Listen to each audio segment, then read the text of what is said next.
10:30 নাগাদ এসি ছেড়ে ঘুমিয়েছিল, যে যার মতো ঘুমিয়েছিল। তো হঠাৎ করে আনুমানিক 1টা বা 1:30 হবে এরকম সময় হঠাৎ করে বিস্ফোরণেই তাদের ঘুম ভাঙে, এবং বিস্ফোরণ থেকে তখন তারা ঘুম ভাঙেই তারা সারা শরীরে দেখে যে আগুন, পুরো রুম মানে আগুনে ছড়াই গেছে। তারপর বড় বড় টুকরা পড়তেছে, মানে খাট ওয়ার্ড্রোব সব ধরে গেছে আগুনে এখান থেকে। তো আর মূলত হয়েছে এসি বিস্ফোরণ থেকে ঘটনাটা ঘটে। এখন নিচে জরুরি বিভাগে কারা আছে? আছে, হ্যাঁ বাচ্চারাও আছে, আপু আছে, দুলাভাইও আছে, 2টা বাচ্চা আছে।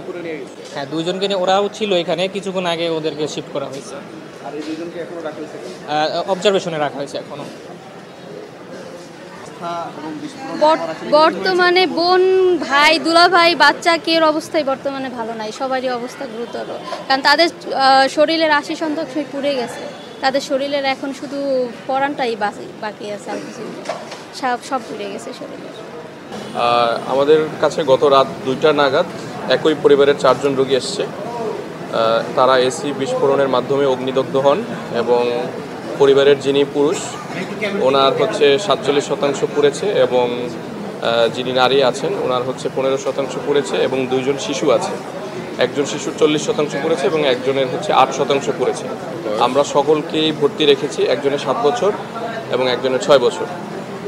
আর যাদের মেজর বার্ন হয়েছে ওনাদেরকে আমরা এসডিইউতে শিফট করে চিকিৎসা চলমান রেখেছি, আর বাকি যে 2 জনের মাইনর বার্ন তাদেরকে আমরা কেবিনে শিফট করছি।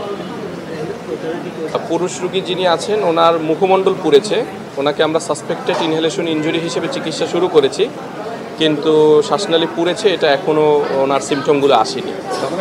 হ্যাঁ, একজনের 47% এবং একজনের 40%, ওনাদের 2জনকে আমরা আশঙ্কাজনক করছি।